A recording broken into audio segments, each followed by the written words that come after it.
number 56. I came to the U.S. when I was about 3 years old. My father had been here for a year working on his own, and because we didn't have any money at home, so he had been here by himself. He came here with the rest of our family, and we stayed back home in Mexico City for about a year by ourselves. So a year afterwards we came here, and many other students they've gotten their visas, or they've overstayed their visas, but we actually didn't. We crossed the border from Tijuana to San Diego. We ran the whole border, so I was 3 years old. We ran the border in about 2 hours of nonstop running. And I still actually remember that. The hole right there, it sat on my brother's shoulder, who was about 16 years old. He carried me across the desert as I kept screaming, like, where are we running, where are we running, who are we running away from? But I was 3 years old, and I had no idea what was happening, and my mom couldn't really explain it to me. She just said, you know, we're just gonna go visit your dad. And so, I mean, I always knew that I always knew that I was undocumented. I always knew that I wasn't born here in the United States. I guess it didn't really hit me until I hit high school, and I just saw my surroundings. I always wanted to go to college, and that was always one of my big dreams. But the high school that I went to was actually a kind of, you could say, a special high school compared to other high schools out there.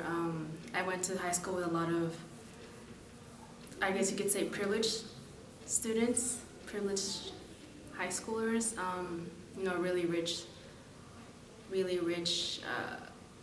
people, really rich teenagers had their pathway was already set for Ivy League universities, and I was undocumented, so that was always going to be a big struggle for me. So that's when it really hit me that I was undocumented and my path might not be the same as other people, and that I would have to struggle so much to get to a university.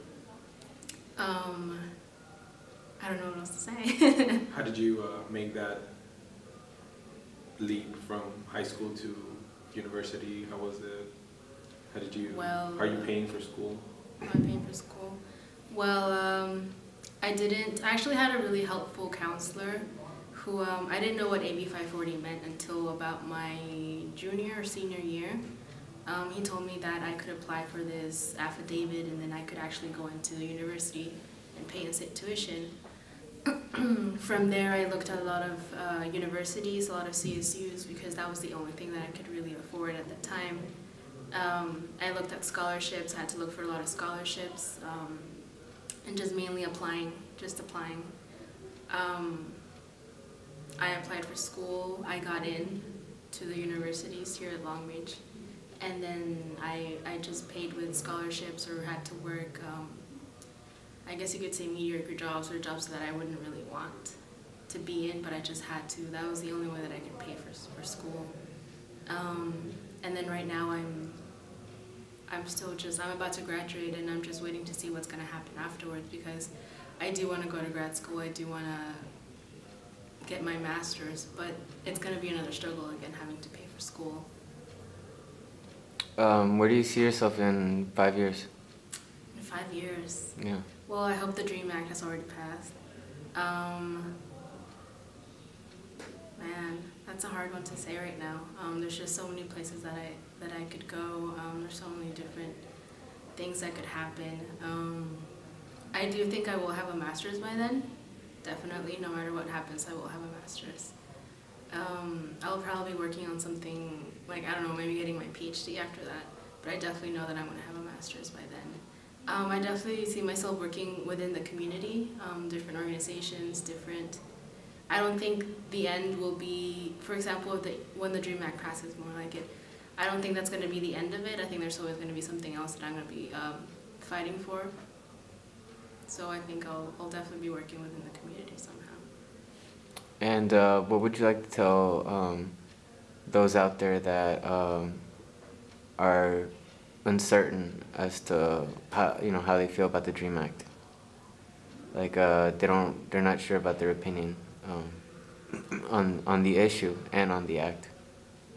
What would you like to tell I'm not sure on the opinion. Well, I think it's education, no matter what. I mean, as long as you're just taking that's something that's so important to many of us. You're taking that. I mean, it's our right. That's our right. How can you take away education just like that?